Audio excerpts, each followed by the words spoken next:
네, 혹시 방구뽕 씨를 아시나요? 네. 작년에 큰 인기를 얻었던 드라마가 있었는데요. 이상한 변호사 우영우라는 드라마를 혹시 보신 분이 계실지도 모르겠습니다. 거기에 잠깐 등장했던 캐릭터 방구뽕이라는 사람이 있었는데요.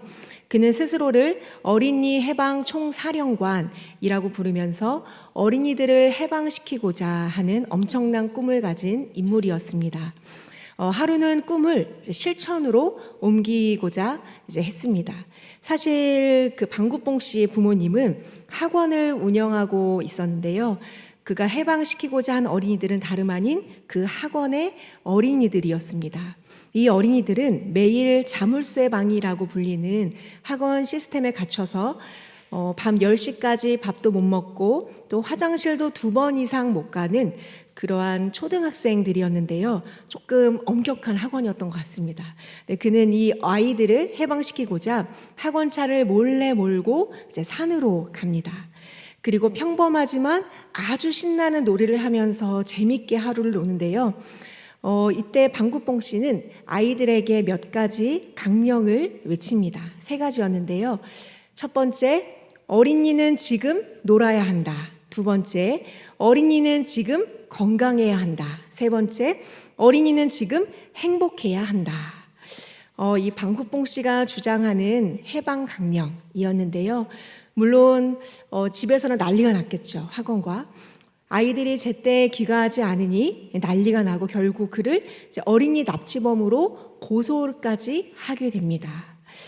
방구뽕 씨의 사실 이 이름도 자신이 아이들과 친밀해지기 위해서 지은 약간의 이제 별칭 같은 거였는데요. 이 방구뽕 씨의 이런 행동이 어른들에게는 이런 파렴치한 납치범 또 괘씸한 범죄로 여겨졌지만 사실 그 드라마 속의 이야기지만 공부에 지친 아이들에게는 잠시나마 숨을 돌릴 수 있는, 숨을 쉴 수 있는 시간이었습니다. 일상으로 돌아온 아이들은 가끔씩 공부하다가도 그때를 생각하면서 이제 슬며시 미소 짓는 장면들이 드라마에 나왔는데요. 물론 드라마는 이제 그 사람이 진짜 납치범으로 판결을 받았냐, 어쨌냐 이런 결과는 보여주지 않습니다. 하지만 가장 해맑아야 할 아이들조차 나름의 해방을 꿈꾸고 열망하고 있음을 보여주는 어쩌면 오늘날을 돌아보게 하는 그런 묵직한 메시지로 저에게는 들렸는데요. 드라마를 보면서 또 한편으로 이런 생각이 들었습니다. 어린이뿐 아니라 어른도 지금 놀고 싶다. 어른도 지금 건강해야 한다. 어른도 지금 행복해야 한다. 이 해방 강령이 참 탐나더라고요. 네, 여러분도 어떤 해방을 꿈꾸고 계십니까? 꿈꾸고 계신다면 어떠한 해방을 꿈꾸고 또 그 해방되길 원하시는지 궁금합니다. 오늘 본문은 오랜 고통으로부터 해방된 한 여인을 소개하고 있는데요. 마을 사람들이 안식일을 지키기 위해서 회당, 오늘날로 따지면 한 예배당에 모여 있습니다. 그런데 여느 회당처럼 남자들로 가득한 그 무리 틈 사이로 몸을 잔뜩 웅크리고 있는 한 여성이 보입니다. 이 여자는 귀신 들려 허리가 꼬부라져 18년을 살았던 여자였는데요. 아마도 꽤 유명한 인사였을 것입니다. 해가 거듭될수록 병세는 깊어지고 그녀에 대한 소문도 불어났을 것입니다. 귀신이 들렸다. 큰 죄를 지어서 벌 받는 것이다. 몸이 아픈 것도 서러운데 사람들의 무시와 따돌림 또 마음마저 그녀는 병들어 가고 있었을 것입니다. 그녀의 꼬부라진 등은 어쩌면 긴 세월 동안 홀로 짊어져야 했을 사람들의 시선과 그리고 지독한 삶의 수치 그리고 삶의 무게처럼 느껴지기도 합니다. 그런데 예수님이 이 여자를 주목하십니다. 말씀을 멈추고 여자를 보시고 부르시며 말씀하십니다. 여자여, 내가 내 병에서 놓였다. 여자여, 내가 내 병에서 놓였다. 그녀에게 손을 얹자 잔뜩 꼬부라져 있던 그녀의 몸이 언제 그랬냐는 듯 꼿꼿하게 펴졌습니다. 아무도 손대지 않았을 그녀에게 예수님은 기꺼이 치유의 손길을 얹으시고 고치시며 삶의 무게로부터 해방시켜 주셨습니다. 여인은 하나님을 찬양하며 영광을 돌립니다. 여기까지 해피엔딩이었으면 좋았을 이 장면에 이제 갑자기 또 하나의 인물이 등장합니다. 찬물을 확 끼얹는 남자, 바로 회당장이었는데요.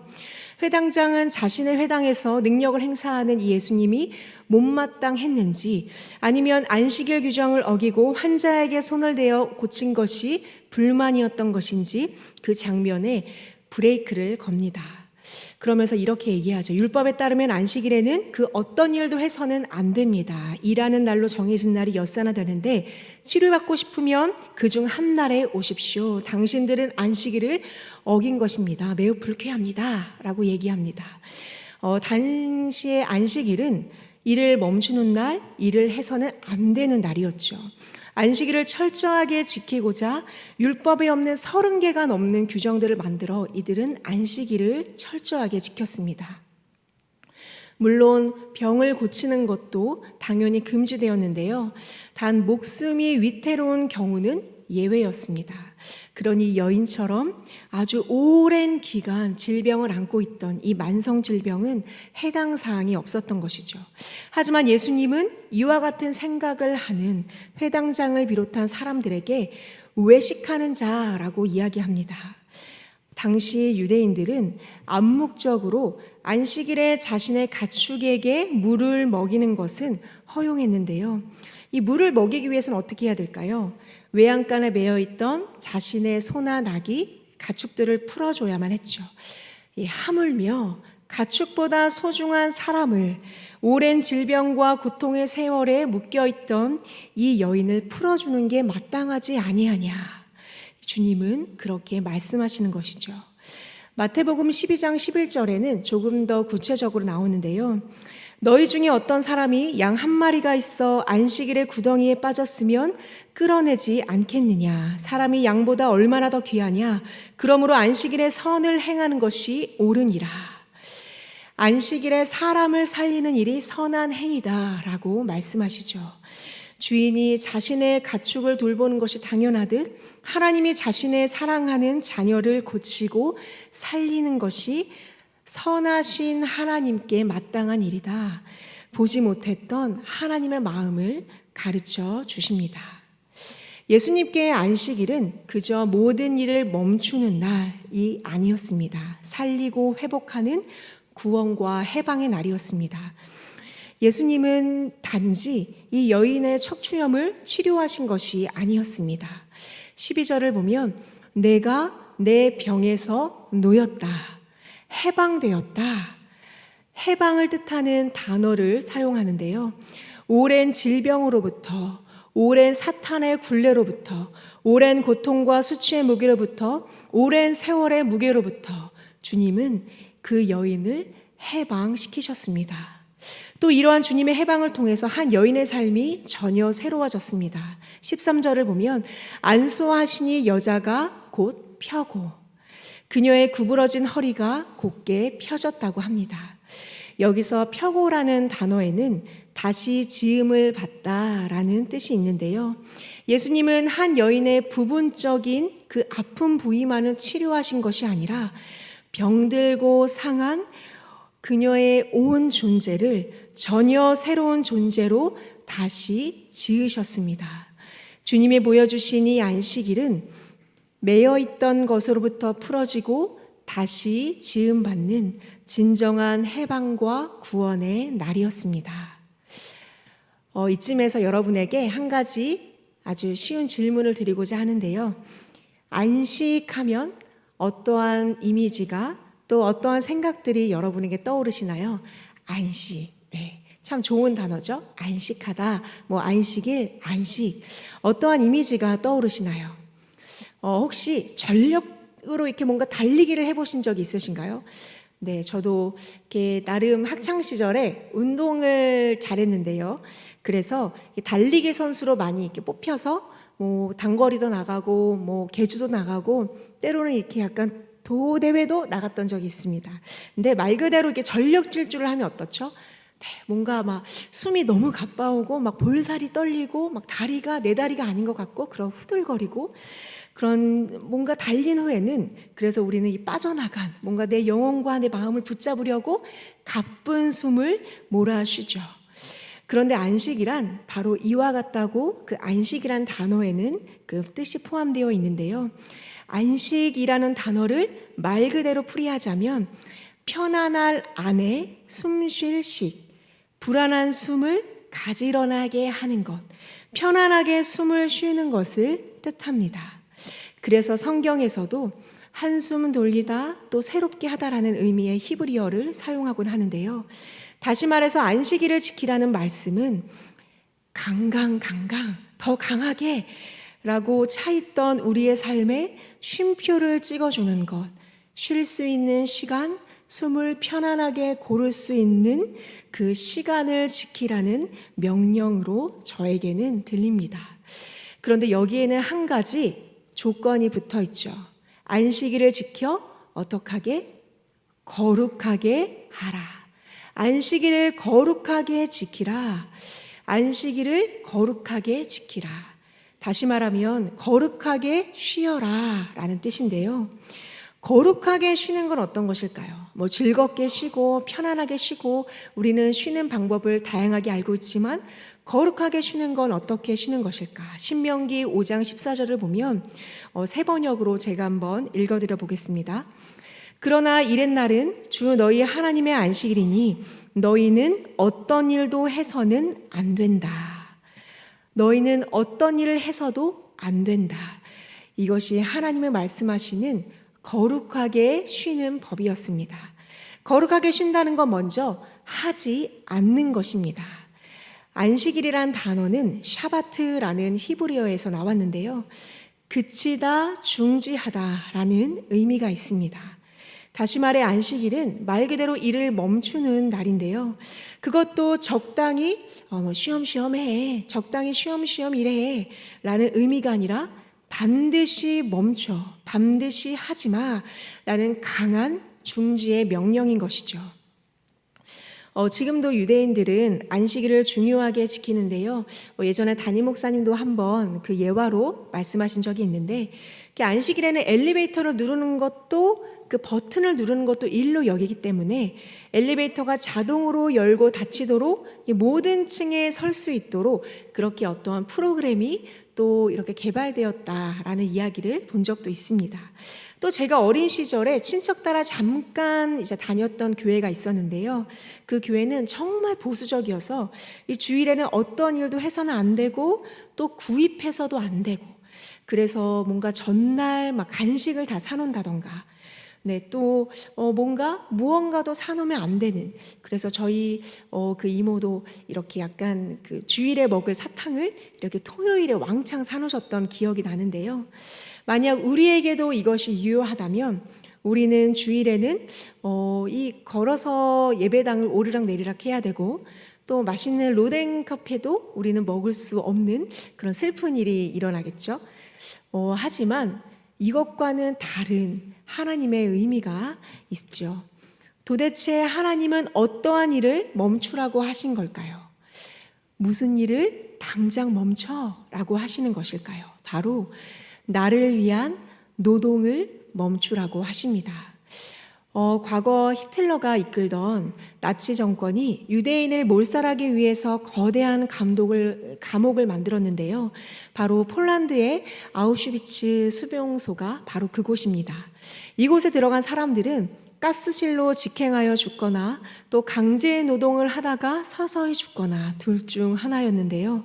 그런데 이 무시무시한 수용소 입구에는 이러한 문구가 써 있었습니다. 노동이 너희를 자유롭게 하리라. 하지만 수용소에서 경험하는 노동은 자유와는 거리가 먼 폭력이자 착취였죠. 쉼이 없는 노동은 나 자신을 잃어버리게 만듭니다. 그래서 노예를 관리하는 최고의 방법은 뭐였을까요? 쉴 새 없이 일을 시키는 것이었죠. 생각할 시간을 조금도 주지 않는 것이었습니다. 그래서 쉼은 하나님의 선물입니다.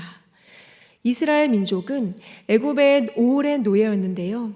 새벽부터 밤늦게까지 타인을 위하여 봉사하고 쉬는 법을 잃어버린 쉴 새 없이 노동하는 것에 익숙한 존재들이었습니다. 그런데 하나님은 이스라엘 민족을 애굽의 노예로부터 해방시키신 후에 무엇을 명령하셨는가 하면 안식일을 지켜 거룩하게 하라.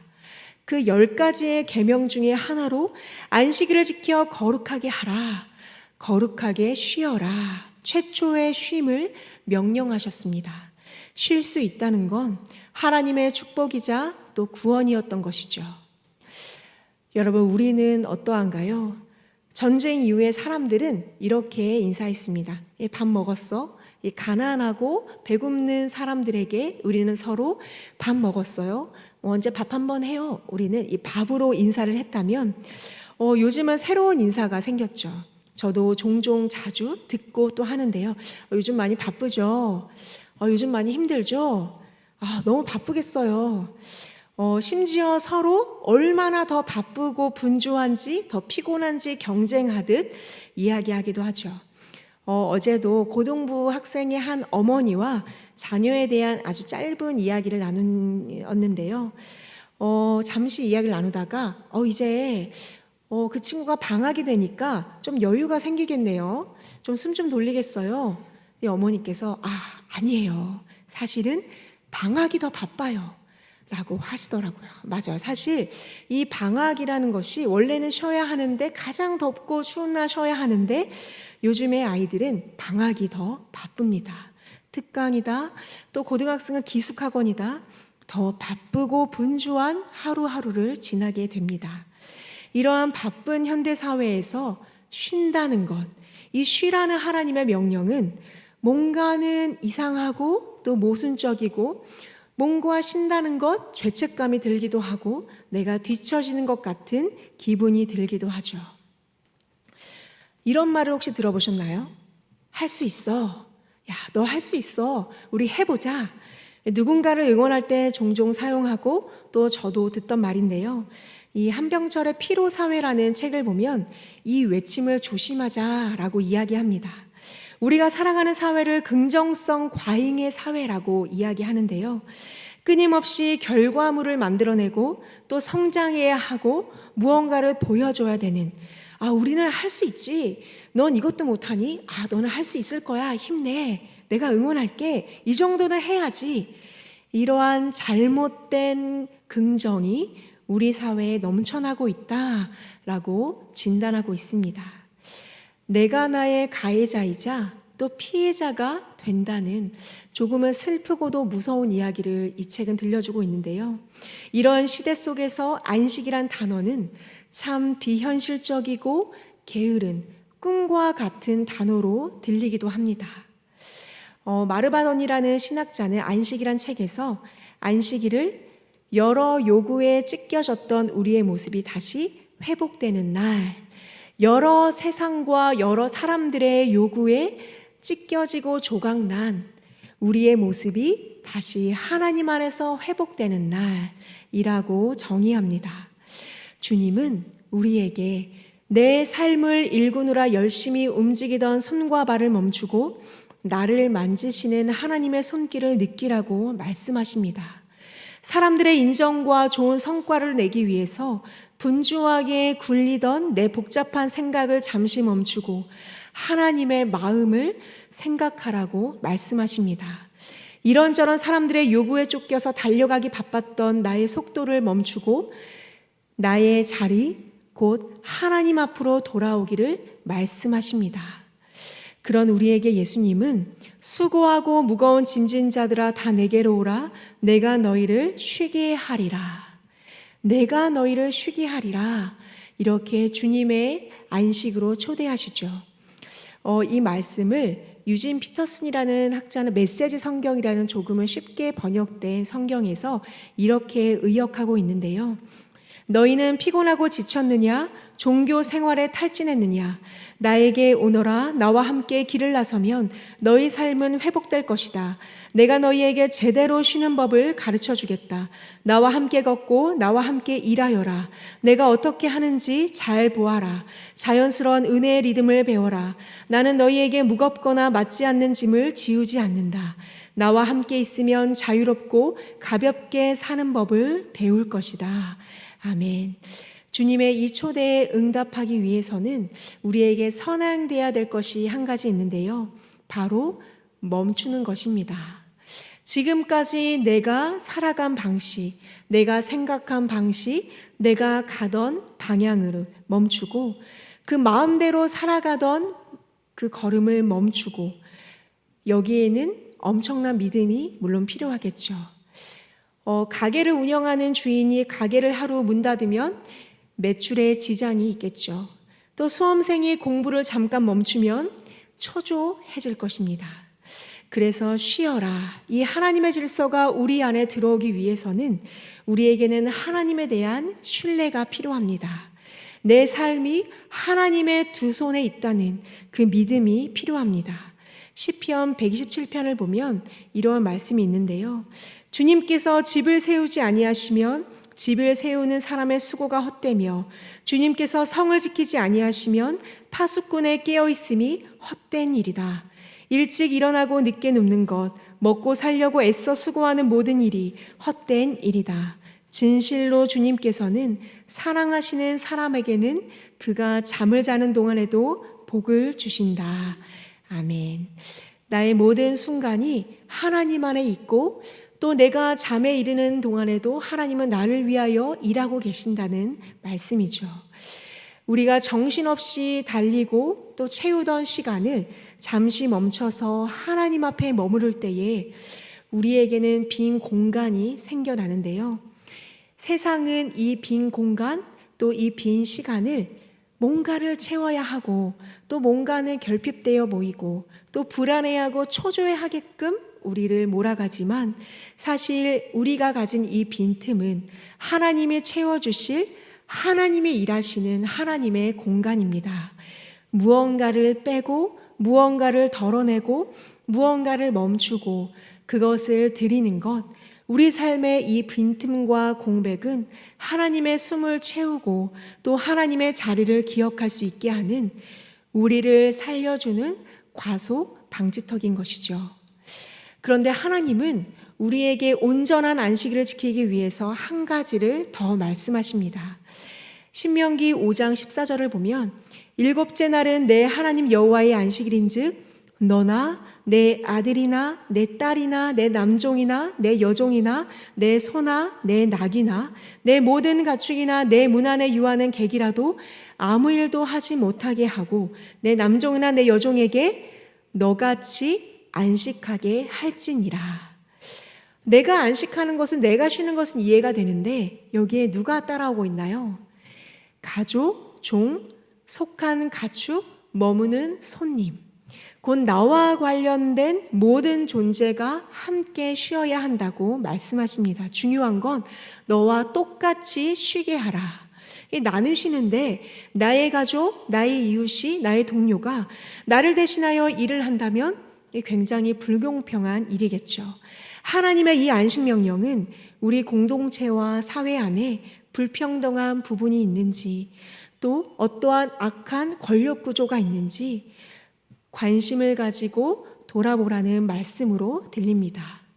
이러한 배려가 없다면 자신의 쉼을 스스로 정할 수 없는, 스스로 쉴 수 없는 이런 힘이 없는 사람에게 이 안식일의 명령은 오히려 더 큰 폭력과 고통이 될 것이겠죠. 오늘 우리가 하고 있는 또 내가 지금 하고 있는 이 일들은 누군가의 회복을 일으키고 있는 일인지 아니면 누군가를 더 소진시키고 더 절망하게 하고 더 몰아가며 누군가의 허리를 더 굽게 하고 있지는 않는지 우리는 돌아봤으면 좋겠습니다. 교회는 그 안식을 맛보는 하나님의 품이 되어야 합니다. 우리 안과 밖의 소란함을 멈추고 하나님께 집중할 때에 우리는 우리 안에 구부러진 채 허리를 펴지 못하고 신음하고 있는 누군가를 볼 수 있는 여유가 생깁니다. 참된 안식을 누린 자만이 그 여인을 감싸 안을 수 있습니다. 사랑하는 성도 여러분, 오늘은 정기 휴일입니다. 가끔 꼭 먹고 싶어서 무언가를 꼭 사고 싶어서 찾아간 음식점이나 또한 가게에 휴일이라고 붙어 있는 그 안내문은 우리를 참 속상하게 하죠. 당혹스럽게 합니다. 그러나 우리 삶에, 우리 영혼에 오늘은 정기 휴일입니다. 주님께 드린 날입니다. 주일은 쉽니다. 라고 당당하게 내건 우리 삶의 이 문구는 흐트러진 우리의 숨을 가지런하게 할 수 있는 여유를 줍니다. 평화를 노래하는 가수 홍승관님은 평화를 이렇게 정의하는데요. 누군가 제 숨을 온전하게 쉴 수 있는 것, 제 숨을 쉴 수 있는 것, 직장인은 직장인대로, 학생은 학생대로, 또한 주부는 주부대로, 또한 남녀노소 누구나 자신의 자리에서 온전한 숨을 쉴 수 있는 것, 그것을 평화라고 정의합니다. 부모의 품 안에서 자는 아기는 가장 편안한 숨을 쉬죠. 이처럼 우리도 하나님 품 안에서 우리의 두려움과 불안함으로 흐트러진 숨을, 또 바쁨과 상처로 잃어버린 숨을 가지런하게 하기를 소망합니다.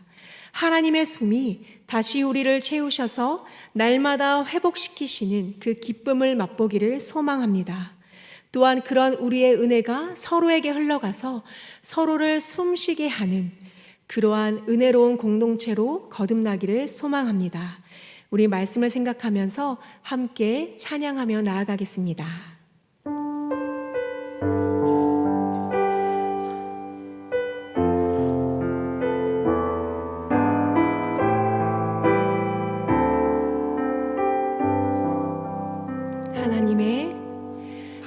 하나님의 그늘 아래 내 모든 것 다 내려놓고 나 잠잠히 주를 묵상하네. 그 놀라우신 은혜를 끝이 없는 주의 사랑 강물 되어 흘러 내 영혼에 자유함 주시네. 날 새롭게 하시네.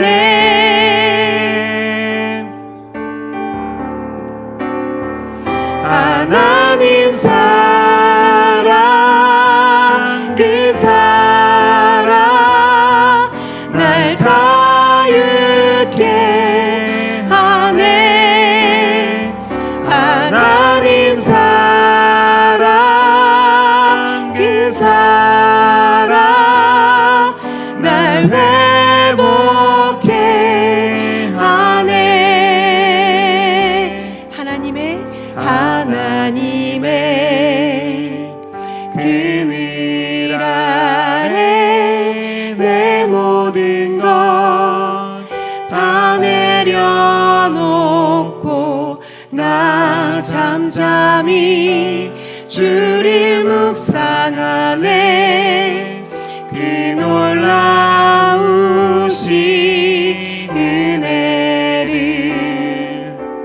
끝이 없는 주의 사랑 강물 되어 흘러 내 영혼에 자유함 주시네.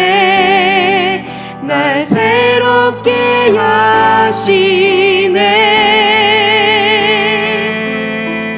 하나님 사랑 그 사랑 날 자유케 하네.